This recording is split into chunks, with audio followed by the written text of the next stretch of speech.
New ইয়র্কের Jackson থেকে আপনাদের সঙ্গে আছে আমি খালেদ মহিউদ্দিন। দর্শক, আজকের খবর শুনলে আপনাদের চোখ কপালে উঠবে। ধৈর্য ধরে শুনতে থাকুন। ভারতের সবচেয়ে একটা আশঙ্কার কথা হলো জায়গা হলো চিকেন স্নেক বা শিলিগুড়ি করিডোর। ভারতের উত্তর পূর্বাঞ্চলের রাজ্যগুলো সেভেন সিস্টার্স, তার সাথে মূল ভূখণ্ডের একমাত্র সংযোগের পথ হচ্ছে এটি। বাংলাদেশের কোনো কূটনীতিক বা চীনা প্রতিনিধিদের এই করিডোরের কাছে খুব কাছে যাওয়াটা দিল্লির জন্য রেড লাইন অতিক্রম করার সমান। ভারত মনে করে চীন যদি বাংলাদেশের মাধ্যমে এই করিডোরের ওপর নজরদারির সুযোগ পায়, যেটা ওই তিস্তা প্রকল্প দিয়ে সুযোগ নেওয়ার চেষ্টা করছে চীন, তবে যুদ্ধের সময় ভারত তার উত্তর পূর্বাঞ্চল থেকে বিচ্ছিন্ন হয়ে যেতে পারে। এই পরিস্থিতি ভারতকে সামরিকভাবে আরও আগ্রাসী করে তুলতে পারে।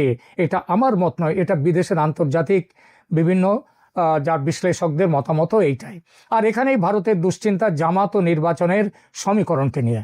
ভারতের পররাষ্ট্রনীতির একটি দীর্ঘস্থায়ী ভিত্তি হলো বাংলাদেশে একটি ভারত বান্ধব ও ধর্মনিরপেক্ষ সরকার থাকা। 12ই ফেব্রুয়ারি যদি আদৌ ভোট হয়, তবে সে ভোট কেমন হবে তার রিপোর্ট ভারতের হাতে এসে গেছে। অগুন্তি ব্যালট পেপার ছাপা হয়েছে, সেসব ব্যালট মোহাম্মদ ইউনূসের সৌজন্যে জামাত অ্যান্ড কোম্পানির হাতে পৌঁছেছে, যাতে বিএনপি ক্ষমতায় না আসতে পারে এবং গণভোটটা হয়ে যায় হ্যাঁ ভোট যাতে জিতে যায়। বিশেষজ্ঞরা বলছেন, ভারত যদি নিশ্চিত হয় যে নির্বাচনে জালিয়াতি হচ্ছে এবং এমন কোনো শক্তি যেমন জামাত ক্ষমতায় আসছে যারা ভারতের জাতীয় নিরাপত্তার জন্য হুমকি, তবে ভারত চুপ করে থাকবে না। ভারতকে যুদ্ধে নামতেই হবে। এই নামাটা সরাসরি যুদ্ধের জায়গায় পৌঁছে গেছে ধরে নেওয়া যায়। এই জন্যই ধরে নেওয়া যায় যে গত 1.5 বছর শান্তিপূর্ণ নানান পথে, যথা অর্থনৈতিক অবরোধ, ট্রান্সশিপমেন্ট বাতিল ইত্যাদি ইত্যাদি আন্তর্জাতিক চাপের আন্তর্জাতিক দুনিয়ার কাছে ভারত পৌঁছে দিয়েছে। বাংলাদেশের অবস্থা, সীমান্তে কঠোর কড়াকড়ির পথ বেছে নিয়েছে ভারত, কিন্তু এত সব করেও প্রত্যাশিত ফল মেলেনি। আন্তর্জাতিক মহল প্রায় নীরব দর্শক থেকেছে। আর জালিয়াতির ভোটে ক্ষমতায় বসে গেলে তখন তো লাইসেন্স নেওয়া হয়েই গেল। সুতরাং যুদ্ধ ছাড়া সামনে কোনো পথ নেই।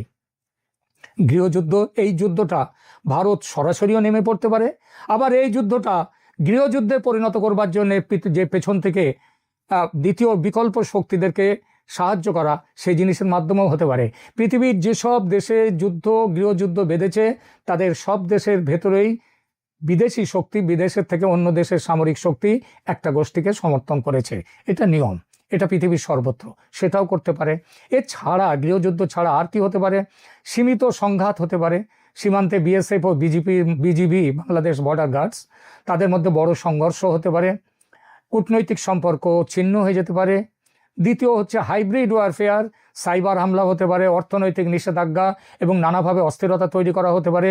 বাংলাদেশের অর্থনীতিতে বড় ধস তো ইতিমধ্যেই নেমে গেছে, সেই ধসটিকে একেবারে খাদে পরিণত করে দেওয়া হতে পারে। 3 নম্বর হচ্ছে সরাসরি হস্তক্ষেপ। চিকেন স্নেক রক্ষায় ভারত যদি বাংলাদেশের সামরিক বাফার জোন তৈরির চেষ্টা করতেই পারে। এই বাফার জোনটা তৈরি হবে কিভাবে? রংপুর দখল করে, অন্যদিকে চট্টগ্রামকে বিচ্ছিন্ন করে। এটা হবে পূর্ণাঙ্গ যুদ্ধ, যার সম্ভাবনা এই মুহূর্তে সবচেয়ে বেশি। প্রশ্ন ওঠে, ভারত একক সিদ্ধান্তে এত বড় কোনো পদক্ষেপ নেবে কি বর্তমান দুনিয়ায়, নাকি আমেরিকা বা রাশিয়ার সাথে আলোচনা করে একটা রিজিওনাল স্ট্যাবিলিটি বা আঞ্চলিক স্থিতিশীলতার নাম করে যুদ্ধে নামবে? দেখুন, রাশিয়া হচ্ছে ভারতের অল ওয়েদার ফ্রেন্ড। পুতিনের সঙ্গে আলোচনা হয়েই গেছে ভারতের, কিন্তু ট্রাম্পের সঙ্গে এই মুহূর্তে যা সম্পর্ক, তাতে আমেরিকার অ্যাপ্রুভাল নিয়ে লড়াইয়ে নামার কথা ভারত চিন্তাও করে না। জেনে নিন, ভারত কথাও বলেনি, পুতিনের সাথে কিন্তু কথা হয়েছে। তবে চীনের বেল্ট অ্যান্ড রোড প্রকল্প, বাংলাদেশে চীনা অস্ত্রের বড়সড় ভাণ্ডার ও বাজার চীনকে বাংলাদেশের পাশে দাঁড় করাতে পারে, প্রত্যক্ষভাবে নয় পরোক্ষভাবে। এবং চীনের সরাসরি সম্পৃক্ততা পুরো বিষয়টিকে দক্ষিণ এশিয়াকে একটি মহাযুদ্ধের দিকে ঠেলে দিতেও পারে। ভারত কর্তৃক বাংলাদেশ থেকে তাদের কূটনীতিকদের পরিবারকে জরুরি ভিত্তিতে প্রত্যাহার করা এবং বিশেষ বিমানে তড়িঘড়ি ফিরিয়ে নিয়ে আসার ঘটনাটা আন্তর্জাতিক মহলে বেশ চাঞ্চল্যের সৃষ্টি করেছে। আজ 22শে জানুয়ারি 2026-এর প্রেক্ষাপটে বিভিন্ন দেশের প্রতিক্রিয়া এবং এই পরিস্থিতির আন্তর্জাতিক গুরুত্ব নিচে 2-4 সম্পর্কে কথা বলছি।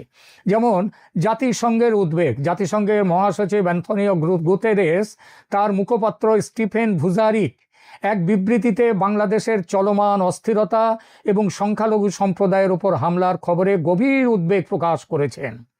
এই গভীর উদ্বেগ তারা অবশ্য অনেকদিন ধরেই প্রকাশ করছেন। জাতিসংঘ মূলত 12 ফেব্রুয়ারির আসন্ন নির্বাচনের আগে শান্তিপূর্ণ অন্তর্ভুক্তিমূলক পরিবেশ, অন্তর্ভুক্তিমূলক নির্বাচন নয়, অন্তর্ভুক্তিমূলক পরিবেশ, সেইটা রাখার জন্যে, বজায় রাখার জন্যে আহ্বান জানিয়েছে। ভারতের এরপরে আরও বলেছে কি, ভারতের এই চূড়ান্ত পদক্ষেপকে মানে কর্মীদের পরিবারদের ফিরিয়ে নিয়ে আসার ব্যাপারটাকে জাতিসংঘ মনে করছে এটা একটা চূড়ান্ত পদক্ষেপ এবং জাতিসংঘ এটিকে চরম সতর্ক সংকেত হিসেবে দেখছে। বোঝা গেল? যা দক্ষিণ এশিয়ায় আঞ্চলিক অস্থিরতা বাড়াতে পারে। জাতিসংঘের এই প্রতিক্রিয়ার পর ভারতের পক্ষ থেকে যুদ্ধের সম্ভাবনা নিয়ে প্রশ্ন তোলা বোধহয় যায় না। যুক্তরাষ্ট্র কি বলছে? মার্কিন পররাষ্ট্র দপ্তর এক বিশেষ ব্রিফিংয়ে জানিয়েছে যে তারা পরিস্থিতির উপর নজর রাখছেন। মার্কিন মুখপাত্র ম্যাথিউ মিলার ভারত ও বাংলাদেশ দুই পক্ষকে তাদের মতভেদ আলোচনার মাধ্যমে মেটানোর পরামর্শ দিয়েছেন, কিন্তু ভারত তো বলেছে এই অনির্বাচিত অবৈধ সরকারের সঙ্গে তারা আলোচনায় বসবে না। আলোচনায় বসতে গেলে নির্বাচিত সরকার বসতে হবে, কিন্তু সেই নির্বাচন যদি আবার জালিয়াতির নির্বাচন হয় ভারত তো সেটাকে গ্রহণ করবে না। ট্রাম্প প্রশাসনের পক্ষ থেকে জানানো হয়েছে যে বাংলাদেশে কোনোভাবেই উগ্রপন্থার বিস্তার তারা সমর্থন করবে না। তবে আবার একই সঙ্গে এটাও বলা হয়েছে তারা বাংলাদেশের আসন্ন নির্বাচনে কোনো বাহ্যিক সামরিক হস্তক্ষেপের বিপক্ষে। বুঝতেই পাচ্ছেন আমেরিকা কি জিনিস, ধরি মাছ না ছুঁই পানি। তারা বাংলাদেশের এই নির্বাচনকে, তার মানে ওই অন্তর্ভুক্তিমূলক নির্বাচন চাই, ওসব কথার কথা, ওসব না। তারাই, আমি বারবার বলেছি আমার পূর্ববর্তী সব ভিডিওতে, যে এত সাহস ইউনুস কিভাবে পায় যদি আমেরিকা তাকে পরিষ্কার না করে দেয়? এত সাহস পায় কি করে ইউনুস? তার কারণ হচ্ছে আমেরিকা নিজেই মুখে এক মনে আর এক, এবং সেটা বুঝিয়ে দিয়েছে তারা ইউনুসকে। চীন প্রকাশ্যে জানিয়েছে যে তারা বাংলাদেশের গণতান্ত্রিক উত্তরণ এবং বর্তমান অন্তর্বর্তীকালীন সরকারের সব কাজকে সমর্থন করে। তিস্তা প্রকল্প এবং লালমনিরহাট বিমানবন্দরের আধুনিকীকরণে চীনের সম্ভাব্য সম্পৃক্ততা দিল্লির জন্য উদ্বেগের কারণ। আন্তর্জাতিক বিশ্লেষকরা মনে করছেন চীন এই সুযোগে ভারতের সীমান্তে তাদের প্রভাব বাড়াতে চাইছে, যা ভারতকে আরও কঠোর অবস্থানে যেতে বাধ্য করেছে। ভারত পরিষ্কারভাবে আলোচনা করে তাকে পাশে নিয়ে এগিয়ে চলেছে, সে হচ্ছে রাশিয়া। রাশিয়ার পুতিনের সঙ্গে গত 20 জানুয়ারি সন্ধ্যাতেই ফোনে কথা হয়েছে নরেন্দ্র মোদীর। ভারত যে ব্যবস্থাই নিক বাংলাদেশে, রাশিয়ার তাতে পূর্ণ সমর্থন।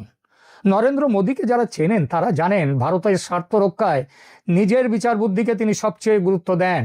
ট্যারিফ প্রসঙ্গে ট্রাম্পকে সেটা তিনি ভালোভাবেই বুঝিয়ে দিচ্ছেন, সেটা যার জন্য ট্রাম্প এখন হাত জোড় করে ভারতের কাছে বলছে যে ডাল রপ্তানিতে তোমরা যে আমাদের ওপরে নিষেধাজ্ঞা, আমাদের ট্যারিফ যেটা বাড়িয়েছো সেটা কম করে দাও। এসো বাবা পথে। ভারত আনুষ্ঠানিকভাবে বাংলাদেশকে এখন নন ফ্যামিলি পোস্টিং হিসেবে ঘোষণা করেছে।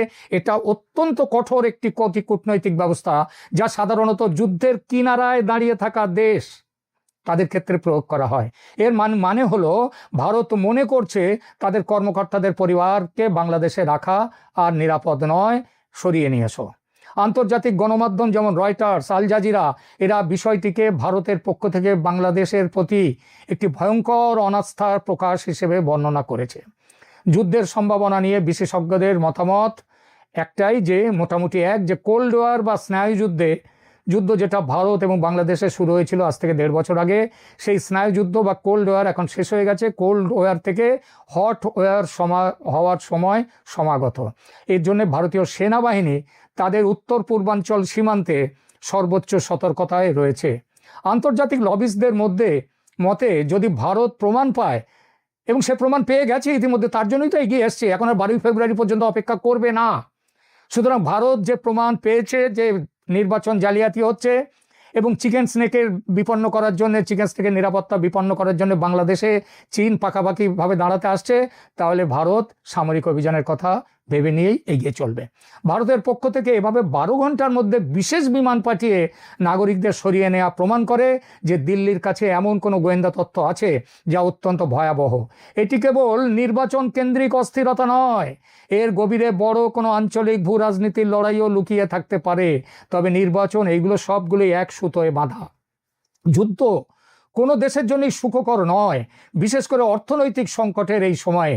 তবে ভারতের এই দ্রুত পরিবার প্রত্যাহার নীতি প্রমাণ করে যে পর্দার আড়ালে এমন কিছু ঘটছে যা সাধারণ মানুষের নাগালের বাইরে। আগামী কয়েকদিন বাংলাদেশ ভারত সম্পর্কের ইতিহাসে একটা অত্যন্ত সংকটময় পরিস্থিতি তৈরি হতে চলেছে, এবং তার প্রথম বলি নির্বাচন তো হবে না 12ই ফেব্রুয়ারি, সেইটার সম্ভাবনা তো প্রথমে, তারপরে যুদ্ধ শুরুর খুব দেরি